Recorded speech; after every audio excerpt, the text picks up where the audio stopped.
Ich grüße euch. Heute machen wir eine kleine Reaktion auf Great Book of Grudges Top 6 Factions that need a Rework. Ich bin gespannt, welche 6 Fraktionen hier einen Rework benötigen in Total Warhammer 3. Let's go.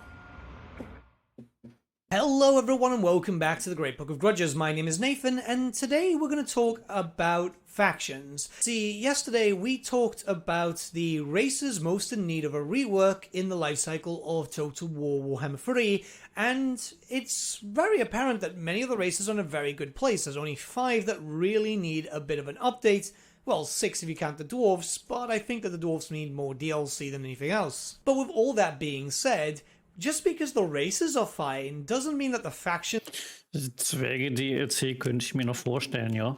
themselves are fine too. You see, there's some factions that really should be a bit more unique and have their own set of mechanics, and it's a bit of a shame that over the years we've still not seen that. Now, Warhammer 3 has brought in some new mechanics which could really help some new factions, and just in general it would be nice to have a little bit of an update to add to more replayability. You know, there's 86 legendary lords at the time of recording this video, so some of them just feel a little bit bare, and hopefully in the future we'll see more, but, you know, this all comes down to Creative Assembly having the dev time for it, updates, all that type of stuff. But let me highlight some factions that really do need a bit of an update just to make them a bit more fun. So, yeah, let's begin. So, we're gonna start off with Clan Pestilence, and I'm only putting the Okay, ja, der Seuchenclan. Ja, also ich glaube, da stimme ich ihm jetzt schon zu. them down on the list because I know people are just going to say the Skaven have had enough updates. And yes, that is true. The Skaven have had a lot of love over the years, but Clan Pestilence is a major clan. Just like Clan Scryer, Clan Eschen, and Clan Mulder, they need something about them to make them unique. And unfortunately, well, we have not. Ja, Clan Pestilence ist natürlich ein Major-Clan, wie er eben schon gesagt hat, das stimmt auch. Und er sollte wirklich ein bisschen einzigartiger wirken, ja. Thing to actually make them unique. This was until the Nurgle faction came into play and we have plagues. Clan Pestilence could really do with that, considering that plagues are a massive thing here.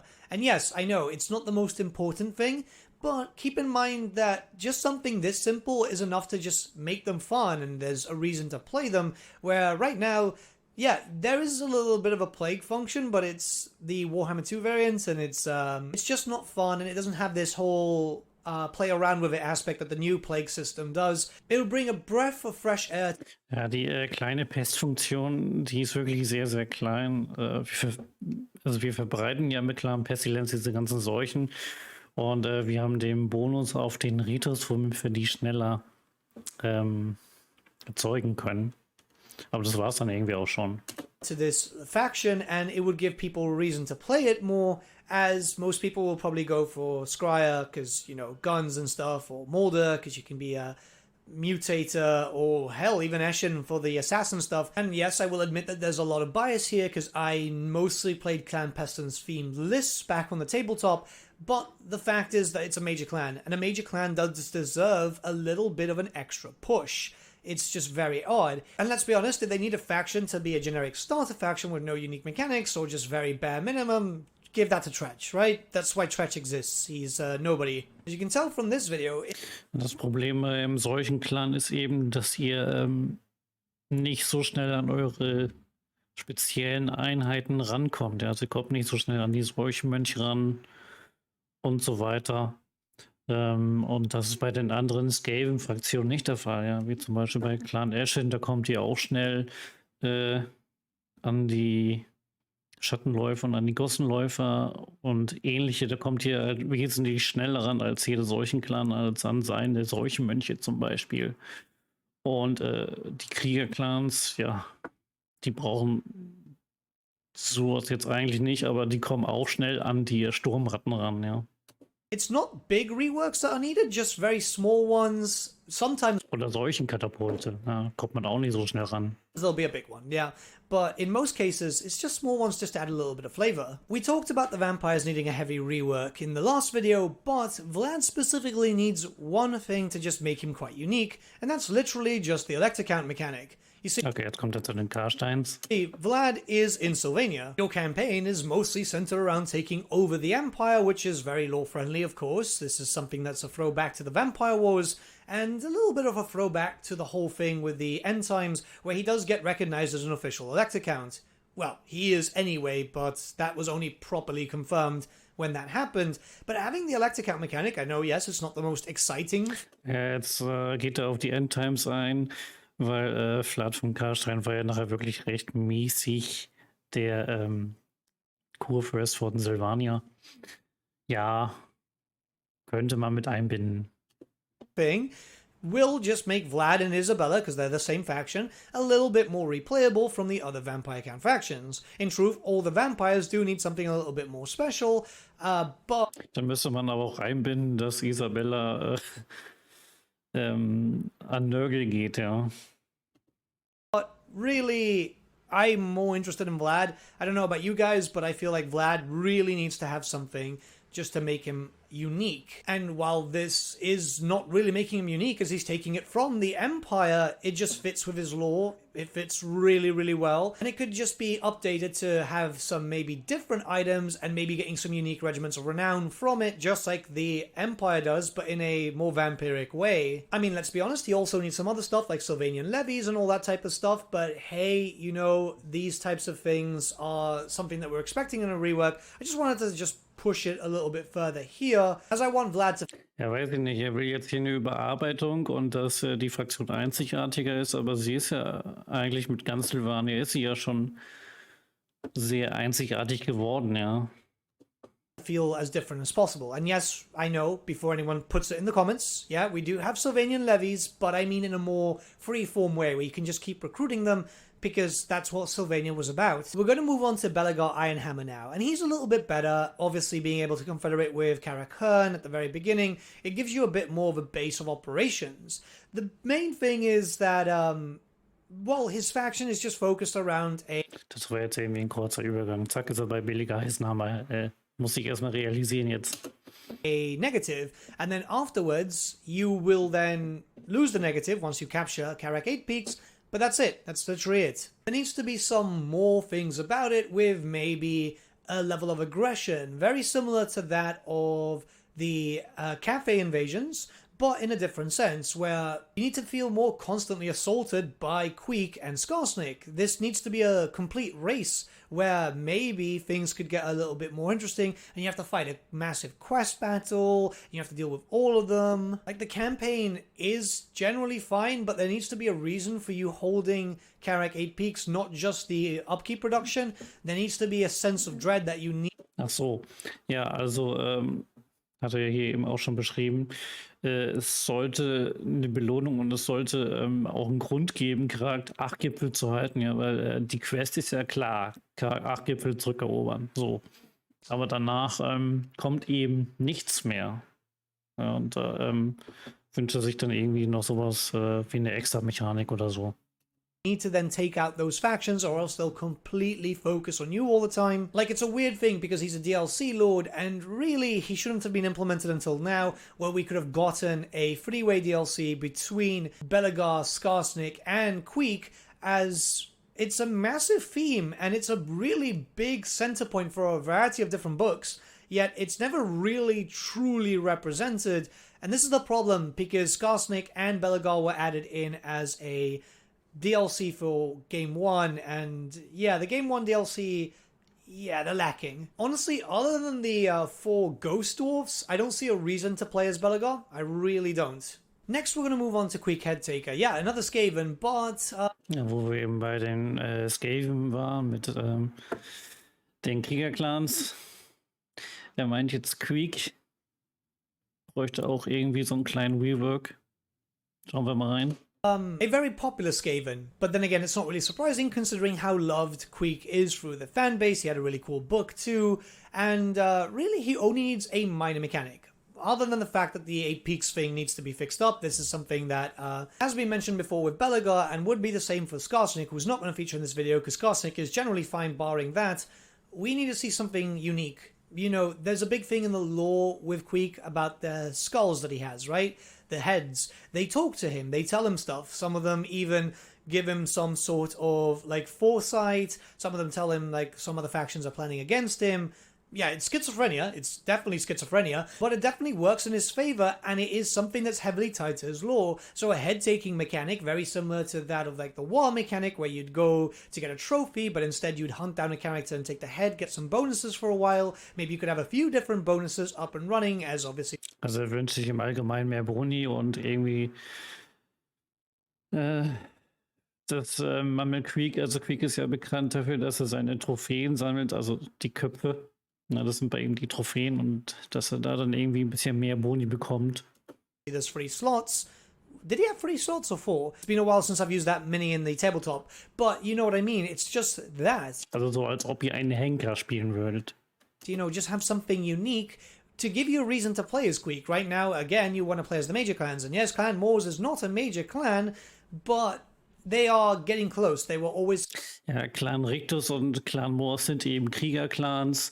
Die bekommen halt starke Boni auf Clanratten und Sturmratten. Ist ja auch alles gut soweit.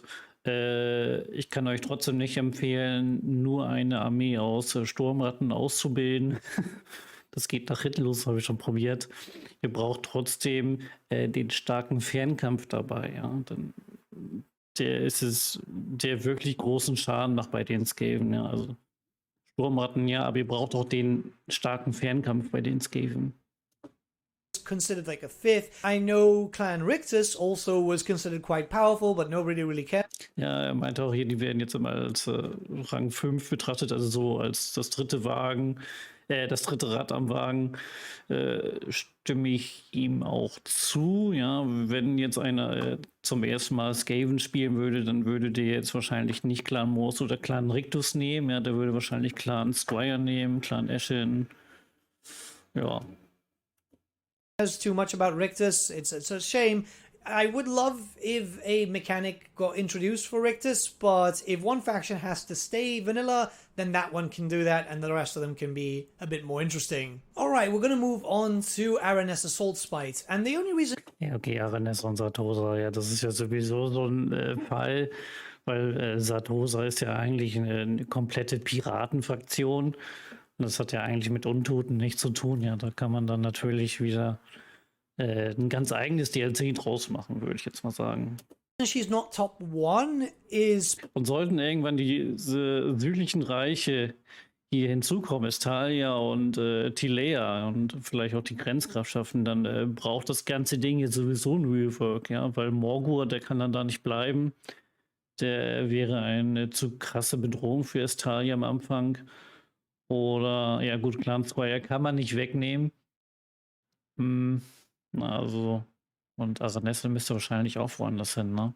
Also, sollten irgendwann die südlichen Reiche kommen, dann muss es hier auf jeden Fall krass geändert werden. Because, well, she's going to need a DLC. She's going to need a DLC if they want to fix her up a little bit. You see, she's immortal, and yet for some reason she's leading undead units in the Vampire Coast, which, let's be honest, she should have been part of a Sartosan mini-faction, and I lost all hope that this could happen. However, Champions of Chaos introducing these sort of sub-factions, sub-races as they've called it, brings in a breath of fresh air and possibly something that could just fix up Aranessa, completely changing her to have a pure human, well, human and monster faction, rather than focusing on undead, spreading vampiric corruption and all that type of jazz, as she's not undead. I'm not saying that she needs a Champions of Chaos style DLC, as, well, that would just be too massive for a race which is pretty good at the moment. Yeah, they need a few fixes here and there, but generally quite good. But a smaller mini pack would be great for her, just to change her around. Ein Mini-Paket. Ja gut, die ganze Satosa-Fraktion, ich habe mir das Buch mal angeguckt, dieses Fanbuch. Das wären wahrscheinlich so über 24 Einheiten, ja. Or if anything does happen in the future and we do get to the Dogs of War and we get like Sartosan faction or a pirate faction, a rework could come into effect which completely overhauls her, and it would give you a reason to play a proper faction, a proper living pirate faction. There's really great mods that change that, but it's a shame that this has not been done officially, as yeah, again, it just makes no sense that she's just hanging around with the undead like this. It does in the sense of Dreadfleet and all that, but it would just be cool if we had a different sub-faction. So you could play the Vampire Coast with one of the undead lords and then play the Aranessa Pirate Living faction. It wouldn't change anything, you'd still have the same mechanics, completely the same mechanics, but it's more the case of just different units. Have a different reason to play it with a different style. And lastly, we look towards Mummy Morathi. You see... Ach, Morassi. Ja, ich spiele gerade eine Koop, eine Slanisch-Koop. Wir spielen Morassi und Nkari. Und Morassi hat halt Dämonetten, ja, aber die können nicht gebufft werden. She got a little bit of an update when it came to the Immortal Empire. She can now recruit Demonettes. She can't buff them just yet. That's something Das Einkaufszentrum Imperium, okay, das war glaube ich eben falsch übersetzt. that needs to get fixed up. And she now spreads Soneshi corruption, which is cool, but it's so close to what we actually want. You see, back in the day, there was a really interesting army list during the Storm of Chaos, which was run by Morathi's ilk. This was a mixture of Sonesh demons, Sonesh warriors, and dark elves. Something which was really, really different because it was its own thing. And I loved it. I absolutely loved it on the tabletop. And now that we actually have Chaos Warriors of Sonesh, it kind of fits in really well. We pretty much have everything that the whole Cult of Pleasure stuff had. So why not? Why not have something completely different for a Dark Elf faction, which would then allow us to have something really, really... Also er möchte, dass sich Morassi mehr von den anderen Dunkelelfen-Fraktionen abhebt. Morassi sollte eher was Eigenes sein vom Spielstil, ja, also mehr in Richtung Slanisch und auch ein bisschen mehr Slanisch-Einheiten mehr mit rein. Special, whereas you'll have a Dark Elf sub-faction which will just be so different, it will give you a reason to play as Morathi, barring the fact that, you know, this is Morathi and you want to play as her anyway, but this means that you have a radical different playstyle, which was so needed, I think, in this series. It would add in such a breath of fresh air for a lot of different races to have sub-factions there with just totally different campaigns, maybe with the same style of mechanics overall, but a different playstyle. Because we're already expecting stuff like this officially in the future with, say, Ja, genau wie die Slanisch-Fraktionen, beziehungsweise Nkari sollte auch Morassi auch irgendwie ihre Kulte verbreiten können und so weiter, ne? Boris Toddbringer with a Cult of Ulrich, but why not for the Dark Elves? Why not have a completely different faction? And again, keep you playing. That's the main thing with these things, isn't it? But that's my top 6 list. I was going to do 5, but I felt like there's more needed here. And there's a few others, you know, some minor stuff like Lokia should be able to get shipbuilding, same as Wulfric, but I imagine that Wulfric will get something when a rework actually happens. And obviously the grand majority of the lords that do need a lot of push are ones that are stuck with races that need help. That's why I've not mentioned any lizard men here. Though, mind you, you guys will have a different list. What are your top 5? Was ich noch sagen kann, ist, dass der Schwierigkeitsgrad von Morassi auch sehr hoch ist, weil du hast quasi nach Norden und nach Süden nur Feinde. Aber wir spielen ja gerade eine Koop-Kampagne und das ist wirklich schon sehr, sehr schwierig. 5 or more of lords or factions that need a bit of a rework. Let me know your thoughts in the comments below. Let's start a bit of a discussion. I am honestly very happy with how things are going with the Total War Warhammer series, even with factions still needing help. You've got to admit that Warhammer 3 is quickly shaping up to be the game that we've all wanted, so it's only a matter of time, and hopefully it won't take too long. Obviously it shouldn't take priority away from stuff in the future like Chaos Dwarfs and all that. But, yeah, we're almost there. We're almost at what I would consider the perfect Warhammer game. Gut, ja, das war's zu meiner Reaktion. Ich finde, er hat mit den meisten Sachen wirklich recht. Und damit bedanke ich mich fürs Zuschauen. Und dann sehen wir uns wieder im nächsten Video oder im Livestream.